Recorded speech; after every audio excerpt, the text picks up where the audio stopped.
नमस्कार दोस्तों, मैं पंडित गोपाल जी तिवारी अपने सत्य सनातन ज्ञान संगम चैनल पर सभी धर्म प्रेमी बंधुओं का स्वागत करता हूं। भक्तों, हमारे चैनल पर वेद पुराण की कथाओं का संग्रह हर दिन आता है। दोस्तों, आज की कथा भक्ति काल के महान कवि सूरदास महान कृष्ण भक्त कैसे बन गए, इसी संबंध में है। दोस्तों, यदि चैनल को सब्सक्राइब नहीं किए हैं तो सब्सक्राइब करके बेल आइकन दबाएं ताकि अगली कथा सबसे पहले देख और सुन सकें। धर्म प्रेमी बंधुओं, महाकवि सूरदास भक्ति काल के महान कवियों में से थे। महाकवि सूरदास भगवान श्री कृष्ण के महान भक्त थे। सूरदास ने कृष्ण भक्ति में महान ग्रंथों की रचना की है। सूरदास भगवान श्री कृष्ण के भक्ति में लीन होने की कथा आप लोगों के सामने प्रस्तुत है। भक्तों, महाकवि सूरदास किस कारण से अपनी दोनों आंखें फोड़ लिए थे, ये आत्मग्लानि की एक ऐसी कहानी है जो किसी का भी होश उड़ा सकती है। भक्तों, ये घटना उस समय की है जब ग्रीष्म ऋतु के झुलसती दोपहरी में युवा सूरदास कहीं जा रहे थे। तब प्यास के कारण उनका गला सूखने लगा। युवा सूरदास पानी के लिए बेचैन हो गए। सामने ही एक कुआं दिखाई दिया। यहाँ एक सुंदर युवती जल से अपनी गगरी भर रही थी। सूरदास कुआं के पास गए और उन्होंने युवती से जल पिलाने की याचना की। युवती घड़े से जल निकालने लगी और इधर युवा सूरदास उसके सौंदर्य का रसपान करने लगे। युवती जल पिलाने के बाद जब घर जाने लगी तो युवा सूरदास भी उसके पीछे पीछे जाने लगे।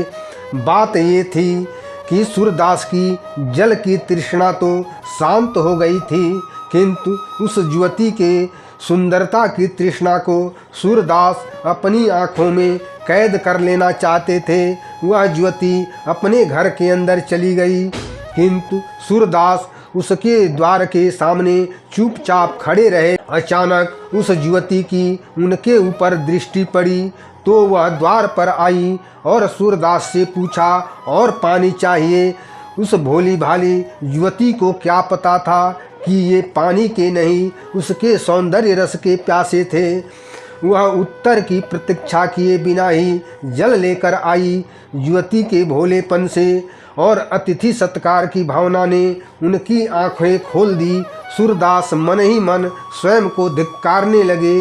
अरे, जिसने मेरी प्यास को शांत किया, उस पर स्त्री के बारे में मेरे मन में दूषित भाव जागृत हुए। सूरदास ने विचार किया कि इसमें इस अबोध मन का दोष नहीं बल्कि इन कुटिल नयनों का दोष है और इसका दंड इन्हें अवश्य मिलना चाहिए, अन्यथा ये भविष्य में और अनर्थ कर सकते हैं। युवती उन्हें सोच में खड़े देखकर चकित रह गई। उसने पुनः पूछा, आपको जल चाहिए ना? सूरदास ने नहीं में सिर हिलाया। तब क्या चाहिए? उसने आश्चर्य से प्रश्न किया। सूरदास ने कुछ सोचा और कहा, चाकू। युवती दौड़कर एक चाकू लाई और उसे सूरदास को दे दिया। पश्चाताप की अग्नि में दग्ध युवा सूरदास ने तुरंत अपने दोनों नेत्र फोड़ डाले और बोले, इन्हें उचित दंड मिल गया। अब इनकी पापी दृष्टि का कभी प्रभाव नहीं होगा। उस दिन से सूरदास अंधे हो गए, लेकिन उनकी अंतर आत्मा को एक नई दृष्टिकोण मिल चुका था। अब उनके भीतर की आंखें जाग चुकी थी। उन्होंने उस दिन अपने जीवन का सबसे बड़ा निर्णय लिया और अपने शेष जीवन को कृष्ण भक्ति में समर्पित कर दिया और सूरदास भक्ति काल के सबसे महान कृष्ण भक्ति के कवि बने। सूरदास की कृष्ण भक्ति में पहला पद्य, जिसमें भगवान श्री कृष्ण की महिमा का वर्णन किया गया है। आचरण कमल बंधो हरिराई जाकी कृपा पंगु गिरि लांघे, अंधे को सब कुछ दर्शाई। अब बहिरो सुने मुँह कपुनि बोले, रंक चले सर छत्र धराई।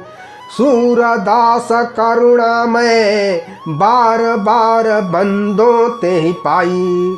अर्थात सूरदास भगवान श्री कृष्ण के चरण कमलों की वंदना करते हुए कहते हैं, हे श्री कृष्ण, आपकी महिमा से लंगड़ा पहाड़ को पार कर सकता है, अंधा सब कुछ देख सकता है, बहरा सब कुछ सुन सकता है, गरीब राजा की तरह सर पर छत्र लगाकर चल सकता है।